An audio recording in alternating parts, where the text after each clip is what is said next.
Buenas noches, profesor, buenas noches, compañeros, y buenas noches a todos quienes asisten a mi canal de YouTube. Mi nombre es César Augusto Hernández Campos, cursante de licenciatura de Administración de Empresas, mención Negocios Internacionales de la Ilustre Universidad Bicentenaria de Aragua. En mi segundo trimestre estaré presentando a través de este canal una evaluación para la cátedra de oratoria, cátedra electiva de la carrera y muy interesante, por cierto. ¿Por qué es interesante? Porque desde que el hombre tiene la necesidad y tiene la capacidad de transmitir mensajes, hay un elemento fundamental que a veces pasamos por contado, pero que está siempre presente. Primero, que el mensaje tiene un propósito, una demanda, una solicitud o sencillamente responder ante lo mismo de otro actor. Por tanto, en la comunicación hay 2 y 3 y 4 elementos fundamentales, que son el emisor y el receptor, el mensaje que está en el medio y la contraposición o el feedback o la retroalimentación del mismo. Ahora bien, esto es lo básico. Desde que el hombre tiene la capacidad de comunicarse, esto es importante y necesario, pero hacerlo de forma articulada, artística, con sentido y propósito, porque desde que existe la civilización y ha estado evolucionando el hombre, no hemos visto la necesidad de transmitir mensajes cada vez más poderosos para comunicar mejores y mayores dimensiones de intenciones. Por ende, la oratoria nace en Sicilia, para sorpresa de muchos, 445 años antes de Cristo. Se perfecciona en la antigua Grecia, que por posición geográfica estaba muy cerca en aquel entonces, cuando el imperio griego era, y todo este conjunto de reinos que estaban anexos a él, era lo que se consideraba mundo moderno.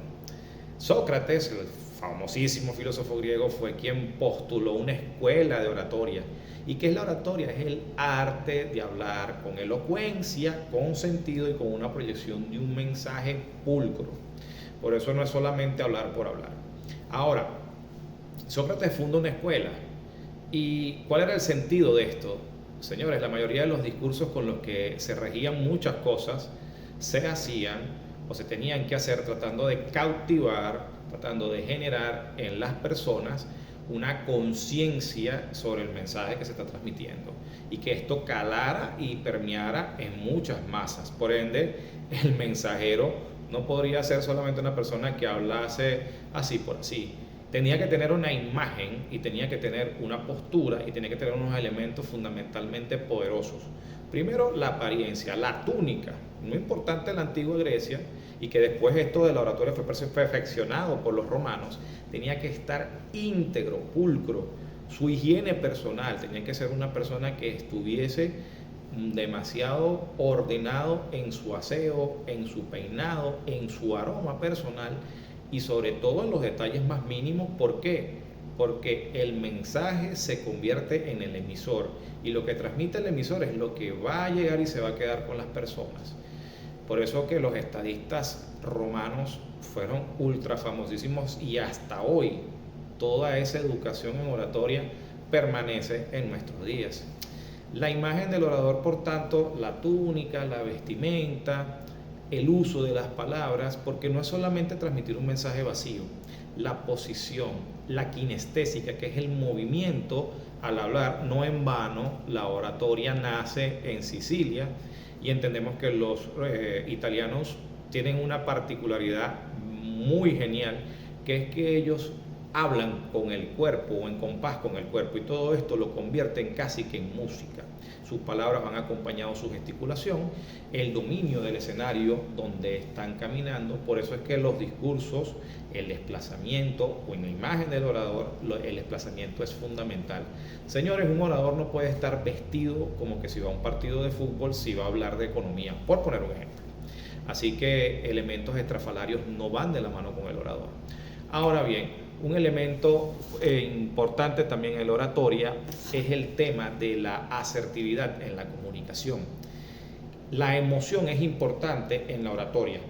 Si usted quiere transmitir un mensaje poderoso, su tono anímico no puede ser algo neutro o muerto, pero no lo puede dominar su emocionalidad, porque usted tiene que acompasar a la audiencia, a la emoción del mensaje que usted quiere transmitir.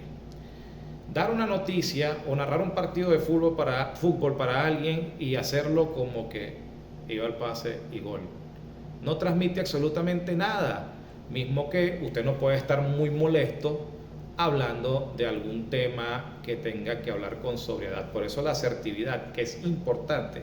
Usted tiene que transmitir un mensaje en el tono emocional correspondiente a lo que está usted elevando como orador. Y para finalizar, agradeciendo que esta cápsula sea de su provecho, les regalo algo que me acompañó desde mi primer fracaso a nivel de oratoria, que fue en tercer grado de educación básica, estamos hablando de alrededor de 1993, cuando después de preparar una valiosísima exposición me quedé frío ante una audiencia porque el temor me invadió por completo. Desde ese día me prometí que más nunca volvería a tener esa sensación y entendí que el miedo escénico siempre va a ser parte al momento de conversar para cualquier público. Entonces no encontré otra alternativa que bailar con el miedo y disfrutar de ese pequeño momento, de esa sensación, y convertirlo en combustible y emoción para poder transmitir y calibrar de forma asertiva no solamente mis palabras, sino mis mensajes, la proyección y todos los elementos. Y así poder entender que el otro, el que me escucha y todos alrededor son otro igual que yo. Y entonces siempre entendí que va a haber un poquito de miedo y que ese miedo va a ser un combustible para hacerlo y hacerlo bien. Entonces ese regalo se lo doy a ustedes, no es algo que surge de la noche a la mañana. El cuento corto es que después de esa exposición no he fallado ninguna hasta el sol de hoy, con 37 años, y bueno, he tenido que echarle pichón hasta en 2 idiomas. Modestia aparte, con cariño y con gusto, porque eso es lo que se aprende cuando uno tiene buenos educadores, buenos profesores y personas que confían en uno, y sobre todo cuando aprovechas las vicisitudes que se te presentan para potenciarte.